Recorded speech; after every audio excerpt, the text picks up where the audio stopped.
Hi, and welcome to CryptoBiography. I'm your host, Brandon Starr, and this is episode 270 of CryptoBiography, and it's part 7 of The Smallest Magician. And I've been enjoying writing this. Had a little less time than I would like on this week, so it's a bit short, so I'm sorry for that, but we were actually setting up some pretty good things here. So anyway, here we go. Emby thought about this. He had always seemed very standoffish, but apparently he trusted her.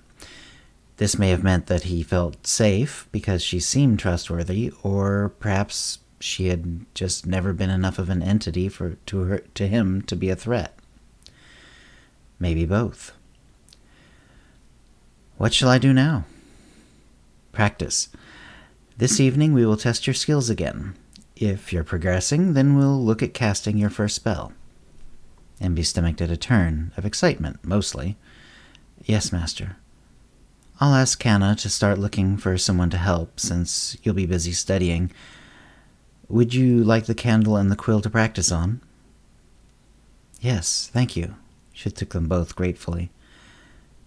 I don't think it'll be much of a challenge, but there are 2 objects in the living room that will glow magically.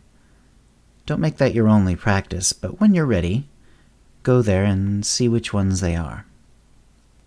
I will. Go practice. On your way, please let Canna know to come here. I'll let her know to find some help, and I have some other things to go over with her.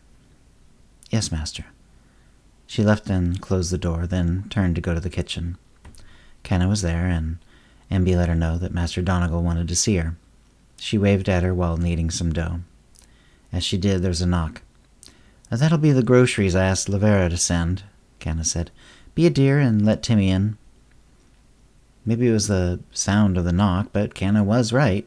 Emby saw Timmy on the doorstep with his hand-pulled wagon laden with various foodstuffs. Come in, you're expected, Emby said, holding the door for him. He pulled the wagon just inside the door, but would take the food to the kitchen by hand from there. How are things going, Emby? Timmy asked. Great, she said. I'm being taught magic by Master Donegal. Timmy, who had been trying to wrangle an armload of cucumbers, nearly dropped them. Really? Yes, I've learned the basics of seeing where magic is, and he says I'll start on my first magic spell soon. Did he say what it would do, this first spell? No. Well, that's remarkable.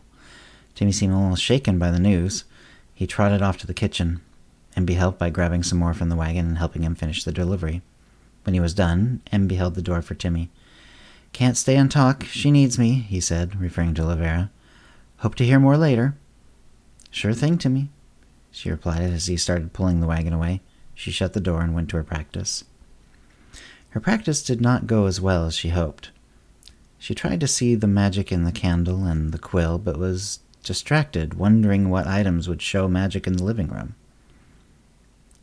She was able to see the magic, but it took a long time, and as soon as her focus drifted back to the living room, it faded. She suspected that Donegal had known she would be more interested in exploring the living room than going over something she had just spent hours doing the day before. If that was true, she mused, then he was seeing if she could handle the distraction. Regardless of whether that was true, she felt it would be at best if she learned to ignore distractions and focus. Though new to magic, she imagined a wizard who couldn't control magic wouldn't be doing magic for long. She looked at the candle, the first magic she'd ever seen on purpose. Her heart filled, and she smiled at the candle as though it were an old friend. Then it was the work of a moment, and she saw the glow in the candle again. Here, back in her room, though the light of the room was greater than last night, she thought that the candle didn't glow as strongly. Apparently, the after effects of the magic cast on the candle were weakening. Her interest piqued. She looked at the quill. It glowed about as strongly. Perhaps Master Donegal had cast a spell on the quill shortly before I had shown it to her the first time. She decided that she would try again later, but flush on her renewed success, and indeed additional progress, she decided it was time to go to the living room. As a formal living room, there were a lot of small objects that she would need to check. She was supposed to find 2. What would they be? She had an idea of what the first one would be. She stood back and looked at the mirror.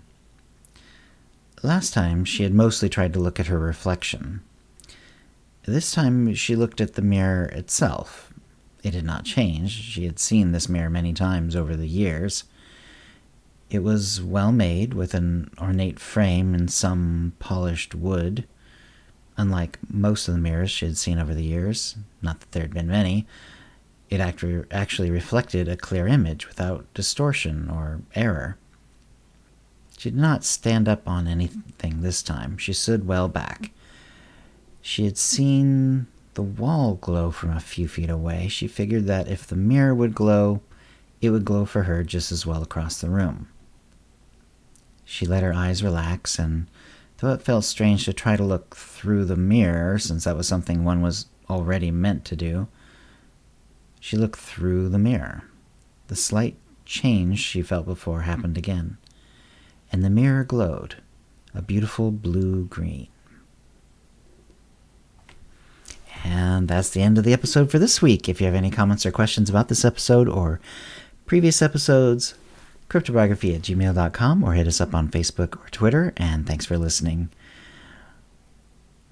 Words and music copyright 2022, CryptoBiography LLC, all rights reserved. Characters and events are fictional, fictionalized, or satirical.